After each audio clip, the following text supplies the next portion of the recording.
नमस्कार मित्रांनो, माझे नाव सारिका। आज मी तुम्हाला शेजारी राहणाऱ्या एका जोडप्याची म्हणजेच एका विवाहित स्त्री आणि तिच्या शेजाऱ्याची अत्यंत वेगळी आणि मनात चालणाऱ्या भावनिक संघर्षाची एक छान कथा सांगणार आहे। ही कथा शेवटपर्यंत नक्की ऐका। त्या दिवशी मी बाल्कनीमध्ये कपडे वाळत घालत उभी होते तेव्हा समोरच्या घराच्या टेरेसवर तो दिसला। अनेक महिन्यांपासून आम्ही फक्त शेजारी म्हणून एकमेकांना ओळखत होतो। हाय हॅलो, एखादं साधं हसू, कधी सोसायटीच्या कार्यक्रमात 2 शब्द, बस। पण त्या दिवशी काहीतरी वेगळं होतं। त्याने वर पाहिलं आणि आमची नजर भिडली। साधारण 2 सेकंदांचा तो क्षण असेल, पण मला तो खूप लांब वाटला। मी नकळत केस कानामागे सारले आणि तो हलकासा हसला। त्या हसण्यात काहीतरी होतं, साधेपणा, आत्मविश्वास आणि एक विचित्र ओढ।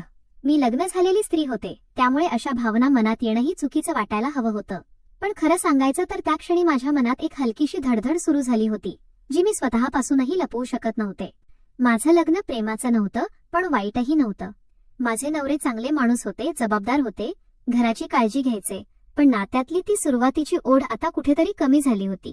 सुरुवातीची काळजी, अचानक केलेले छोटे सुखद धक्के, नजरेतलं प्रेम, हे सगळं हळूहळू रोजच्या दिनक्रमात हरवून गेलं होतं। दिवस घरकामात जायचा, संध्याकाळी ते कामावरून थकून यायचे, जेवण, थोडं बोलणं आणि झोप। आयुष्य स्थिर होतं, पण जिवंत वाटत नव्हतं। आणि कदाचित म्हणूनच समोरच्या घरातला तो नवीन शेजारी आर्यन नकळत माझ्या लक्षात राहायला लागला। सुरुवात अगदी साधी झाली। एकदा खाली किराणा आणताना माझ्या हातातून पिशवी पडली आणि तो लगेच मदतीला आला। इतकं वजन एकटीनं उचलू नका, असं हसत म्हणाला। मीही सहज हसले। त्या दिवसानंतर कधी लिफ्टमध्ये भेटणं, कधी पार्किंगमध्ये 2 शब्द, तर कधी सोसायटीच्या कार्यक्रमात थोड्या गप्पा। त्याच्याशी बोलताना एक जवळीक वाटायची। तो माझं बोलणं खूप लक्ष देऊन ऐकायचा। एखादा साधा जोक सांगायचा आणि मला नकळत हसू यायचं। आणि बऱ्याच दिवसांनी कुणीतरी मला, तुम्ही आज खूप छान दिसताय, असं म्हटलं, तेव्हा माझ्या मनात हलकीशी रुखरुख असूनही आनंद झाला होता। हळूहळू आमच्या गप्पा वाढल्या। एकदा सोसायटीच्या ग्रुपमधून माझा नंबर त्याच्याकडे गेला आणि त्याचा साधा हाय असा निरोप आला। सुरुवातीला साध्याच गप्पा व्हायच्या, पावसाबद्दल, सोसायटीबद्दल, चित्रपटांबद्दल। मग हळूहळू वैयक्तिक विषय सुरू झाले। तुम्ही इतक्या शांत का दिसता? कधी स्वतःसाठी वेळ काढता का? असे प्रश्न तो विचारू लागला। काही लोकांना तुमचं न बोललेलंही समजतं आणि तेच नात्यात धोकादायक असतं। मी स्वतःला अनेकदा थांबवायचा प्रयत्न केला, मोबाईल बाजूला ठेवायचा प्रयत्न केला, पण रात्री त्याचा निरोप नाही आला तर काहीतरी हरवल्यासारखं वाटू लागलं। एक संध्याकाळ मी बाल्कनीमध्ये उभी होते। हलका पाऊस पडत होता। समोरच्या टेरेसवर तो उभा होता। त्याने हाताने कॉफीचा कप दाखवत विचारलं, कॉफी? मी हसून नकार दिला, पण काही मिनिटांतच त्याचा निरोप आला। कधी कधी स्वतःसाठीही जगायला हरकत नसते। त्या एका वाक्याने माझ्या मनात काहीतरी हललं, कारण ते फक्त कॉफीचं आमंत्रण नव्हतं, ती एक मर्यादा ओलांडण्याची सुरुवात होती। त्या रात्री मी खूप वेळ जागी होते, स्वतःला समजावत होते की हे चुकीचं आहे, पण मनातलं सत्य असं होतं, मी आधीच त्याच्याकडे ओढली जाऊ लागले होते। आणि सर्वात भयानक गोष्ट म्हणजे मला त्या ओढीची भीती वाटत असूनही ती थांबवायची इच्छा उरत नव्हती। त्या कॉफीच्या आमंत्रणानंतर मी स्वतःला अनेकदा थांबवायचा प्रयत्न केला, पण काही भावना अशा असतात की त्या जितक्या दाबाल तितक्या मनात खोल जातात। दुसऱ्या दिवशी सकाळी त्याचा साधा निरोप आला। काल झोप लागली का? साधा प्रश्न होता, पण तो वाचून माझ्या चेहऱ्यावर नकळत हसू आलं। मी स्वतःवरच चिडले, कारण हे सगळं कुठे जातंय याची मला पूर्ण जाणीव होती। तरीही मी उत्तर दिलं आणि तिथून आमच्या गप्पा आणखी वाढल्या। आता दिवसात अनेकदा निरोप येणे, कधी छोटासा जोक, कधी अचानक आज शांत वाटताय असं विचारणं, तर कधी स्वतःची काळजी घ्या असं लिहिणं सुरू झालं। माझ्या आयुष्यात कुणीतरी पुन्हा माझ्यावर लक्ष देत होतं, माझं बोलणं ऐकत होतं, माझ्या चेहऱ्यामागचं न बोललेलं दुःख समजून घेत होतं। हीच गोष्ट मला त्याच्याकडे आणखी ओढत होती। एक दिवस माझे नवरे कामानिमित्त 2 दिवस बाहेर गेले होते। घरात एकटी असताना संध्याकाळ अजूनच रिकामी वाटत होती।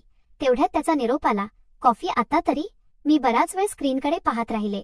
नकार द्यायला हवा होता, पण त्या दिवशी मी स्वतःलाच हरले। आम्ही जवळच्या एका शांत उपाहारगृहात भेटलो। कुटुंब, सोसायटी, शेजारीपण या सगळ्यांच्या बाहेर आम्ही पहिल्यांदाच इतका वेळ समोरासमोर बसलो होतो। सुरुवातीला साध्या गप्पा झाल्या, मग विषय हळूहळू माझ्या आयुष्याकडे वळला। मी किती काळानंतर कुणासमोर मन मोकळं करत होते हे मलाच कळलं नाही। तो शांतपणे ऐकत होता, मध्येच हलकसं हसत म्हणाला, तुम्ही बाहेरून जितक्या कणखर दिसता, आतून तितक्याच एकट्या आहात। त्या एका वाक्याने माझ्या मनातलं काहीतरी तुटलं, कारण ते सत्य होतं। त्या दिवशी घरी परतताना मनात रुखरुख होती, पण त्याहून जास्त एक विचित्र आनंद होता। पुढचे काही दिवस आम्ही अधिक जवळ आलो। टेरेसवरच्या छोट्या भेटी, खाली पार्किंगमध्ये काही मिनिटांच्या गप्पा, रात्री उशिरापर्यंत चालणारे संवाद। आता आमच्यातला तो गुपित ओढा उघडपणे जाणवत होता। एक संध्याकाळ सोसायटीमध्ये लाईट गेली होती. सगळीकडे अंधार आणि शांतता होती. मी बाल्कनीमध्ये उभी होते. काही वेळाने समोरून त्याचा निरोप आला. टेरेसवर याल का? माझ्या मनात धडधड सुरू झाली. मला माहिती होतं ही भेट साधी नसणार, तरीही मी गेले. वर हलका वारा होता, सगळीकडे शांतता होती. आम्ही काही क्षण फक्त गप्प उभे होतो. शब्दांची गरजच नव्हती. माझं हृदय इतकं जोरात धडधडत होतं की मला स्वतःलाच त्याचा आवाज ऐकू येत होता. तो हलक्या आवाजात म्हणाला, आपण दोघं ज्या गोष्टीकडे दुर्लक्ष करतोय ती खरंच अस्तित्वात नाही असं तुला वाटतं का? त्या प्रश्नाचं उत्तर माझ्याकडे होतं, पण शब्द नव्हते. माझी शांतता पुरेशी होती. त्या रात्रीनंतर आमचं नातं फक्त मैत्री राहिलं नाही. आता मी प्रत्येक वेळी त्याला पाहिलं की माझ्या मनात रुखरुख आणि आकर्षण दोन्ही एकत्र उठायचे. आणि सगळ्यात भयानक गोष्ट म्हणजे मला त्याच्यापासून दूर राहण्यापेक्षा त्याच्याजवळ जाण्याची इच्छा जास्त होत होती. त्या टेरेसवरच्या भेटीनंतर माझ्या आयुष्यातलं सगळंच बदललं.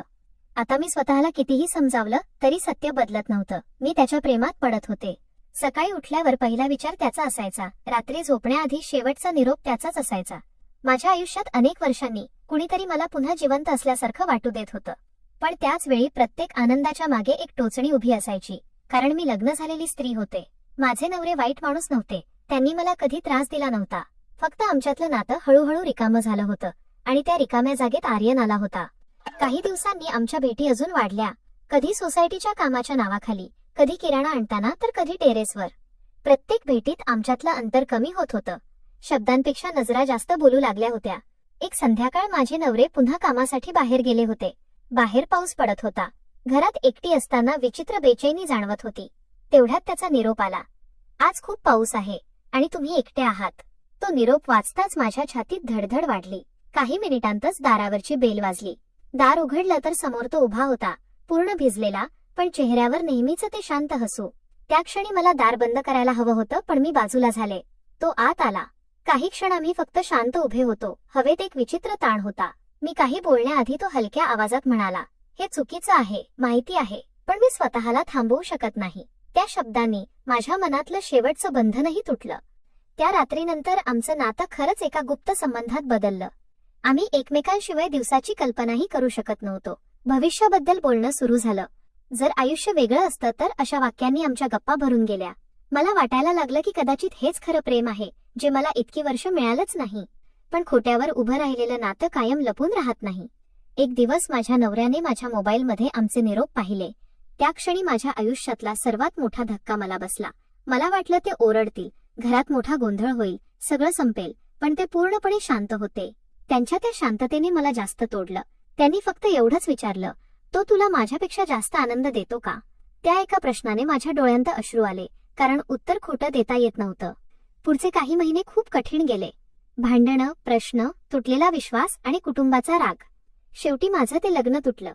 मला वाटलं होतं कदाचित आता आर्यन मागे हटेल, पण तसं झालं नाही. तो ठामपणे माझ्यासोबत उभा राहिला. आज आम्ही दोघं एकत्र आहोत. कधी कधी मनातली ती जुनी टोचणी अजूनही दुःख देते, कारण कुणाच्या तरी वेदनेवर आमचं हे सुख उभं राहिलं आहे. पण एक गोष्ट मी नाकारू शकत नाही, त्या शेजारच्या साध्या ओळखीने मला असं प्रेम दिलं, जे मी अनेक वर्ष शोधत होते. मित्रांनो, ही कथा तुम्हाला कशी आली हे आम्हाला कमेंट करून सांगायला अजिबात विसरू नका. आणि हा व्हिडिओ जर आवडला असेल तर चॅनलला नक्की लाईक, शेअर आणि सबस्क्राईब करा. धन्यवाद.